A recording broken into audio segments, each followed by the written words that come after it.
Hi friends, ಇವತ್ತಿನ video ಮೂಲಕ ಮೇಕೆ ಬೋಟಿ ಸಾರು ಯಾವ ರೀತಿ ಮಾಡೋದು ಅಂತಂದ್ಬಿಟ್ಟು ತೋರಿಸ್ಕೊಡ್ತಾ ಇದ್ದೀನಿ. ಬಿಸಿ ಬಿಸಿಯಾಗಿರುವಂತಹ ಮುದ್ದೆಗಾಗಿರ್ಬೋದು, ರೈಸು, ಚಪಾತಿ, ದೋಸೆ ಎಲ್ಲದಕ್ಕೂ ಸಹ ಈ ವಿಧಾನದಲ್ಲಿ ನೀವು ಬೋಟಿ ಸಾರು ಮಾಡಿದ್ದೀರಾ ಅಂತಂದರೆ ತುಂಬಾ ರುಚಿಯಾಗಿರುತ್ತೆ. ಸೊ ಹಾಗಾಗಿ ಬನ್ನಿ ಇವಾಗ ಲೇಟ್ ಮಾಡ್ದಿರಾ ಈ ಮೇಕೆ ಬೋಟಿ ಸಾರು ಯಾವ ರೀತಿ ಮಾಡೋದು ಅಂತಂದ್ಬಿಟ್ಟು ನೋಡೋಣ. ನಾನಿಲ್ಲಿ ಆಲ್ರೆಡಿ 2 ಮೇಕೆ ಬೋಟಿನ ನೀಟಾಗಿ ಕ್ಲೀನ್ ಮಾಡಿಬಿಟ್ಟು ವಾಶ್ ಮಾಡಿಕೊಂಡು ಕಟ್ ಮಾಡಿಬಿಟ್ಟು ತಗೊಂಡಿದ್ದೀನಿ. ಖಂಡಿತ ನಾವಿಲ್ಲಿ ಬೋಟಿನ ಚೆನ್ನಾಗಿ ಕ್ಲೀನ್ ಮಾಡ್ಕೋಬೇಕು, ಇಲ್ಲಾಂತಂದರೆ ಸಾಂಬಾರ್ ಟೇಸ್ಟ್ ಚೇಂಜ್ ಆಗೋದ್ರ ಜೊತೆಗೆ ಸಾಂಬಾರ್ ಅನ್ನೋದು ಸ್ಮೆಲ್ ಬಂದ್ಬಿಡುತ್ತೆ.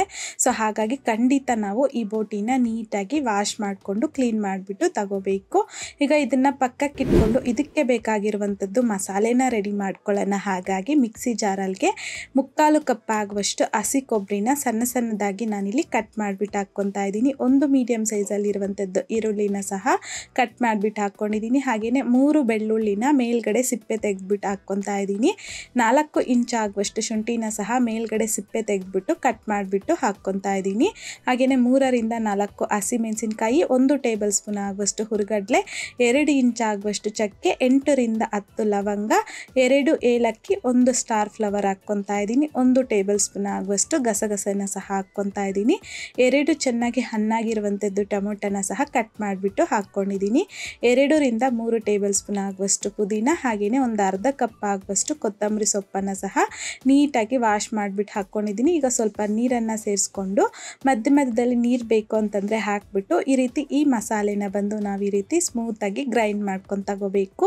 ಈಗ ನಮಗಿಲ್ಲಿ ಬೋಟಿ ಸಾಂಬಾರ್ಗೆ ಬೇಕಾಗಿರುವಂಥದ್ದು ಮಸಾಲೆ ಈ ರೀತಿ ರೆಡಿ ಮಾಡ್ಕೊಂಡಿದ್ದಾದಮೇಲೆ ಈ ಮಸಾಲೆನ ಪಕ್ಕಕ್ಕೆ ಇಟ್ಕೊಂಡು ಕುಕ್ಕರಲ್ಗೆ ಅರ್ಧ ಕಪ್ ಆಗುವಷ್ಟು ಎಣ್ಣೆ ಹಾಕ್ಕೊತಾ ಇದ್ದೀನಿ. ಎಣ್ಣೆ ಸ್ವಲ್ಪ ಬಿಸಿ ಆಗಿದ್ದಾದಮೇಲೆ 1 ಮೀಡಿಯಮ್ ಸೈಜಲ್ಲಿರುವಂಥದ್ದು ಈರುಳ್ಳಿನ ಸಣ್ಣದಾಗಿ ಕಟ್ ಮಾಡಿಬಿಟ್ಟು ಹಾಕ್ಕೊಂಡಿದ್ದೀನಿ. ಸ್ವಲ್ಪ ಕರಿಬೇವು. ಈಗ ಈ ರೀತಿ ಮಿಕ್ಸ್ ಮಾಡ್ಕೊತ ಮೀಡಿಯಮ್ ಫ್ಲೇಮ್ನಲ್ಲಿ ಈರುಳ್ಳಿ ಸ್ವಲ್ಪ ಲೈಟ್ ಗೋಲ್ಡನ್ ಕಲರ್ ಬರೋವರೆಗೂ ಫ್ರೈ ಮಾಡ್ಕೋಬೇಕು. ಫ್ರೈ ಮಾಡ್ಕೊಂಡಿದ್ದಾದಮೇಲೆ ನಾವು ಮಸಾಲೆ ಗ್ರೈಂಡ್ ಮಾಡಿ ಇಟ್ಕೊಂಡಿದ್ರಲ್ವ, ಈ ಮಸಾಲೆ ಎಲ್ಲ ಹಾಕ್ಕೊತಾ ಇದ್ದೀನಿ. ಹಾಗೆಯೇ 1 ಟೀ ಸ್ಪೂನ್ ಆಗುವಷ್ಟು ಅರಿಶಿನ, ರುಚಿಗೆ ತಕ್ಕಷ್ಟು ಕಲ್ಲುಪ್ಪನ್ನು ಸಹ ಹಾಕ್ಕೊಂಡು ಒಂದ್ಸಲ ಚೆನ್ನಾಗಿ ಮಿಕ್ಸ್ ಮಾಡ್ಕೊತ ಫ್ರೈ ಮಾಡ್ಕೊಳ್ಳಿ. ಒಂದ್ಸ ಈ ರೀತಿ ಮಿಕ್ಸ್ ಮಾಡ್ಕೊತ ಫ್ರೈ ಮಾಡ್ಕೊಂಡಿದ್ದಾದಮೇಲೆ ಪ್ಲೇಟ್ನ ಕ್ಲೋಸ್ ಮಾಡಿಕೊಂಡು ಈ ಮಸಾಲೆನ ಒಂದು 3 ರಿಂದ 4 ನಿಮಿಷ ಆದರೂ ಚೆನ್ನಾಗಿ ಫ್ರೈ ಮಾಡ್ಕೋಬೇಕು. ಯಾಕೆ ಅಂತಂದರೆ ನಾವು ಎಲ್ಲನೂ ಹಸಿ ಮಸಾಲೆ ಗ್ರೈಂಡ್ ಮಾಡ್ಕೊಂಡು ತಗೊಂಡಿರೋದ್ರಿಂದ ಈ ಟೈಮಲ್ಲಿ ನಾವು ಮಸಾಲೆನ ಚೆನ್ನಾಗಿ ಫ್ರೈ ಮಾಡ್ಕೋಬೇಕು. ಆವಾಗಲೇ ನಮಗೆ ಬೋಟಿ ಸಾರು ಅನ್ನೋದು ಟೇಸ್ಟ್ ತುಂಬ ಚೆನ್ನಾಗಿ ಬರುತ್ತೆ. ಸೊ ಈಗ ನೋಡಿ, ನಾವು ಬೋಟಿನ ಕ್ಲೀನ್ ಮಾಡಿ ಕಟ್ ಮಾಡಿ ಇಟ್ಕೊಂಡಿದ್ರಲ್ವ, ಈ ಬೋಟಿ ಹಾಕ್ಕೊತಾ ಇದ್ದೀನಿ. ಹಾಕ್ಕೊಂಡಿದ್ದಾದಮೇಲೆ ಒಂದ್ಸಲ ಚೆನ್ನಾಗಿ ಮಿಕ್ಸ್ ಮಾಡ್ಕೊಳ್ಳಿ. ನೀಟಾಗಿ ಮಿಕ್ಸ್ ಮಾಡ್ಕೊಂಡಿದ್ದಾದಮೇಲೆ ಐ ಫ್ಲೇಮ್ನಲ್ಲಿ ಈ ಬೋಟಿನ ನಾವು ಮಸಾಲೆ ಜೊತೆಯಲ್ಲಿ ಒಂದು 8 ರಿಂದ 10 ನಿಮಿಷ ಚೆನ್ನಾಗಿ ಕುದಿಸ್ಕೋಬೇಕು. ಸೊ ಒಂದು 10 ನಿಮಿಷ ಆದಮೇಲೆ ಒಂದ್ಸಲ ಮಿಕ್ಸ್ ಮಾಡ್ಕೊಳ್ಳಿ. ನೋಡಿ, ನಾನಿಲ್ಲಿ ಒಂದು ಚೂರು ಸಹ ನೀರನ್ನೋದು ಹಾಕಿಲ್ಲ. ಈ ಬೋಟಿಯಲ್ಲಿರುವಂತಹ ನೀರಿನ ಅಂಶನೇ ಬಿಟ್ಕೊಂಡಿದೆ. ಈಗ ಒಂದ್ಸಲ ಮಿಕ್ಸ್ ಮಾಡಿಕೊಂಡು ಕುಕ್ಕರ್ ಲಿಡ್ನ ಕ್ಲೋಸ್ ಮಾಡಿಬಿಟ್ಟು ಐ ಫ್ಲೇಮ್ನಲ್ಲಿ ಒಂದು 4 ವಿಷಲ್ ಬರೋವರೆಗೂ ಬಿಡಬೇಕು.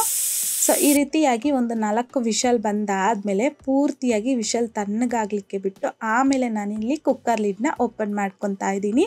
ಸೊ ಕುಕ್ಕರ್ ಲಿಡ್ ಓಪನ್ ಮಾಡಿದ್ದಾದಮೇಲೆ ಈ ಟೈಮಲ್ಲಿ ನಾವು ಫ್ಲೇಮ್ನ ಆನ್ ಮಾಡಿಕೊಂಡು ಒಂದ್ಸಲ ಮಿಕ್ಸ್ ಮಾಡ್ಕೊಳ್ಳಿ. ಸೊ ಈ ಟೈಮಲ್ಲಿ ಚೆಕ್ ಮಾಡ್ಕೊಳ್ಳಿ, ಇನ್ ಕೇಸ್ ನಿಮಗೆ ಇನ್ನೂ ಬೋಟಿ ಬೆಂದಿಲ್ಲ ಅಂತಂದರೆ ಮತ್ತೊಂದು 2 ವಿಷಲ್ ಬರೋವರೆಗೂ ಬಿಟ್ಟರೆ ನಮಗೆ ಕರೆಕ್ಟಾಗಿ ಬೋಟಿ ಅನ್ನೋದು ಬೆಂದೋಗುತ್ತೆ. ಸೊ ನನಗೆ ಪರ್ಫೆಕ್ಟಾಗಿ ಬೋಟಿ ಅನ್ನೋದು ಈ ಟೈಮಲ್ಲಿ ಬೆಂದೋಗಿದೆ. ಹಾಗಾಗಿ ಕರೆಕ್ಟಾಗಿ ಸರಿ ಹೋಗಿದೆ. ಮಸಾಲೆ ಹಾಕಿ ನಾವು ಸಾಂಬಾರನ್ನು ರೆಡಿ ಮಾಡ್ಕೋಬೇಕು. ನಾನಿಲ್ಲಿ ಸಾಂಬಾರು ಮಾಡೋದಕ್ಕಿಂತ ಮೊದಲು ಇದರಲ್ಲಿ ಸ್ವಲ್ಪ ಬೋಟಿನ ಎತ್ತಿಟ್ಕೊತಾ ಇದ್ದೀನಿ. ಯಾಕೆ ಅಂತಂದರೆ ನನ್ನ ಮಗಳು ಖಾರ ತಿನ್ನೋದಿಲ್ಲ. ಸೊ ಹಾಗಾಗಿ ಸ್ವಲ್ಪ ಪಕ್ಕಕ್ಕೆ ಇಟ್ಕೊತಾ ಇದ್ದೀನಿ. ನೀವು ಬೇಕು ಅಂತಂದರೆ ಎಲ್ಲದಕ್ಕೂ ಸಹ ಧನಿಯಾ ಪುಡಿ, ಖಾರದ ಪುಡಿನ ಹಾಕಿ ಸಾರನ್ನ ರೆಡಿ ಮಾಡ್ಕೋಬೋದು. ಸೊ ಈಗ ನೋಡಿ, ಒಂದು ಅರ್ಧ ಭಾಗದಷ್ಟು ನಾನಿಲ್ಲಿ ಸಾರನ್ನ ಎತ್ತಿಟ್ಕೊತಾ ಇದ್ದೀನಿ. ಉಳಿದಿರ್ತಕ್ಕಂಥ ಬೋಟಿಗೆ ನಾನಿಲ್ಲಿ ಮಸಾಲೆನ ಮಿಕ್ಸ್ ಮಾಡ್ಕೊತಾ ಇದ್ದೀನಿ. 4 ಟೇಬಲ್ ಸ್ಪೂನ್ ಆಗುವಷ್ಟು ಧನಿಯಾ ಪೌಡರ್, ಹಾಗೆಯೇ ನಿಮಗೆ ಖಾರಕ್ಕೆ ತಕ್ಕಷ್ಟು ಒಂದು 2 ಟೇಬಲ್ ಸ್ಪೂನ್ ಆಗುವಷ್ಟು ಚಿಲ್ಲಿ ಪೌಡರ್ ಹಾಕ್ಕೊತಾ ಇದ್ದೀನಿ. ಸೊ ಪಕ್ಕಕ್ಕೆ ತೆಗೆದಿಟ್ಕೊಂಡಿದ್ರಲ್ವ ಬೋಟಿ, ಆ ಬೋಟಿನೂ ಸಹ ನೀವು ಸಾಂಬಾರು ಮಾಡ್ಕೊಳ್ಳೋದಾದರೆ ಇನ್ನೂ ಒಂದು 5 ರಿಂದ 6 ಟೇಬಲ್ ಸ್ಪೂನ್ ಆಗುವಷ್ಟು ಧನಿಯಾ ಪೌಡರ್, ಸ್ವಲ್ಪ ಚಿಲ್ಲಿ ಪೌಡರ್ನ ಜಾಸ್ತಿ ಹಾಕ್ಕೋಬೇಕಾಗತ್ತೆ. ನಾನು ಜಸ್ಟ್ ಇಲ್ಲಿ ತಗೊಂಡಿದ್ದೀನಲ್ವ ಈ ಬೋಟಿ ಕ್ವಾಂಟಿಟಿಗೆ ಮಾತ್ರ ಮಸಾಲೆನ ಹಾಕಿ ಸ್ವಲ್ಪ ನೀರನ್ನು ಹಾಕಿ ಈ ಕನ್ಸಿಸ್ಟೆನ್ಸಿಗೆ ಮಿಕ್ಸ್ ಮಾಡ್ಕೊಂಡಿದ್ದೀನಿ. ಈಗ ಮೀಡಿಯಮ್ ಫ್ಲೇಮ್ನಲ್ಲಿ ಒಂದು 8 ರಿಂದ 10 ನಿಮಿಷ ಈ ಸಾರನ್ನ ಚೆನ್ನಾಗಿ ಕುದಿಸ್ಕೊಂಡಿದ್ದಾದಮೇಲೆ ಸಣ್ಣದಾಗಿ ಕಟ್ ಮಾಡ್ಕೊಂಡಿರ್ತಕ್ಕಂಥ ಕೊತ್ತಂಬರಿನ ಸಹ ಸ್ವಲ್ಪ ಹಾಕಿ ಒಂದ್ಸಲ ಮಿಕ್ಸ್ ಮಾಡಿಕೊಂಡು ಫ್ಲೇಮ್ನ ಆಫ್ ಮಾಡ್ಕೊಂಬಿಡಿ ಅಷ್ಟೇ. ಈಗ ನಮಗಿಲ್ಲಿ ತುಂಬಾ ರುಚಿಯಾಗಿರುವಂತಹ ಸಿಂಪಲ್ ಆ್ಯಂಡ್ ಟೇಸ್ಟಿಯಾಗಿ ಮೇಕೆ ಬೋಟಿ ಸಾರು ಅನ್ನೋದು ರೆಡಿಯಾಗೋಗುತ್ತೆ. ತುಂಬ ಚೆನ್ನಾಗಿರುತ್ತೆ ಟೇಸ್ಟ್ ಅಂತೂ.